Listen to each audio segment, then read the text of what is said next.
Hi, this is Helen Molino from Artopia in my little Melbourne lockdown studio during ISO.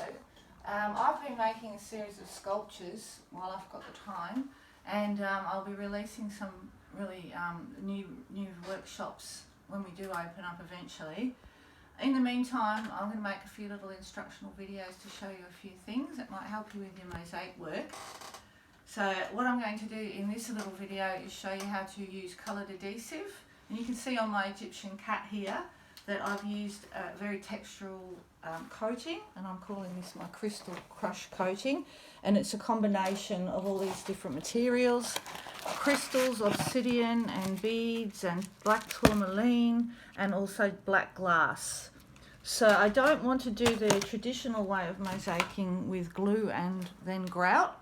I just want this textural effect with no grouting. So he's just, she or he, I haven't decided yet. He's almost finished. I just realised I actually forgot a tail, so I'll be adding on a tail and these beaut little Egyptian style things that I found in an op shop. And then I'll give him a good clean with my magic mosaic cleaner, which you can get at Artopia online, which really helps get off all the residue. So what I'll do now is I'll put my little cat up here, and I will direct you down here, Mr. Cameraman, and show you this little project that I'm going to be demonstrating with, which is just a little frame. I am going to do a combination of materials, and once again I'm using a coloured adhesive and just pressing into it and not using a stick and then a grout method.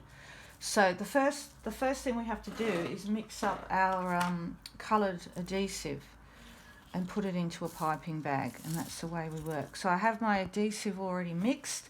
I'm not going to go into the type of glue I'm using at the moment. I can make another little video if people are interested in glues, because I know that's always the million-dollar question is what glue do you use. I'll just say with this one it's a good strength exterior grade tile adhesive, which I'm using this even though this is an indoor project because this is quite a shiny surface, and this particular glue sticks really well to the shiny surface. So I've already got it mixed, and now I'm going to use one of Artopia's artistic tints, which are a really versatile product that I'm very proud of making. And we do these at Artopia and we sell them online. This one is purple, and I'll put a little dot in here. I'm not going to put it straight in because they're very, very intense, and if I put too much and I get the wrong colour, then I'll have to, fiddle about and start again.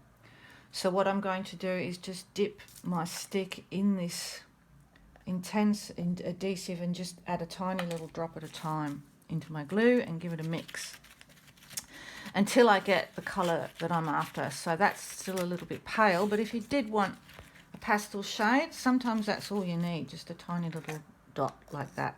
So I'm going to put a little bit more in this time, stir it around, and let's see if I get the desired colour this time. I think I'm going to go a little bit heavier on that, put some more in.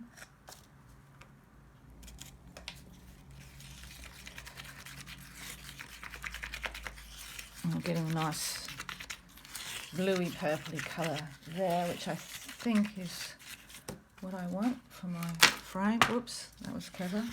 I'm just going to put a dot more because I'm not 100% happy yet. There we go. That should do it. Now, so give it a thorough mix before you start decanting it into your piping bag. Make sure all the lumps and bumps are out and that the colour is run right through it. Otherwise you'll get streaks of white. Then I get an empty container like this and a Ziploc bag. It is important to use a new Ziploc bag that hasn't been used before because otherwise it can easily burst.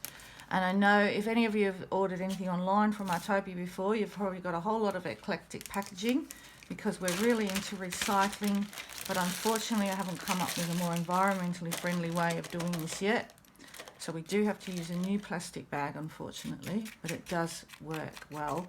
And what you do is you put the plastic bag in the corner, with just the corner of it. I did that a bit quickly, so I'll do it again.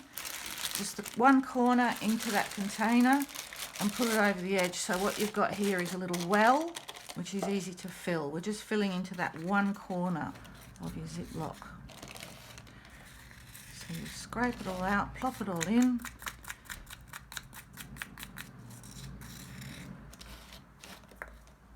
And then shake it down into the corner and squish it a bit. I like to do a little bit of a twist. And you get an elastic band. There's lots of ways of doing this. Some other people have different ways of doing it. This is just the way I like to do it. Doesn't mean it's the only way, but it's a good way. So you can see I haven't made it too tight like this because it can burst. It's got a little bit of floppiness to it. I also like to cut off that plastic just because it's annoying. And then this is, you've got to really make sure here that you make the hole quite small to begin with. So you just cut across the corner, because if you make it too big, you know, you can't go back. If you want it bigger later, you can cut it again. So there I have my little coloured piping bag, and that's a really fantastic way of applying your adhesive when you're not gluing and grouting, when you actually just want to press into a coloured bed. So I'm going to leave it at that for this instructional video so it doesn't go for too long, and I will make a second one showing you how to use these on this little frame. So I'll see you in a few minutes.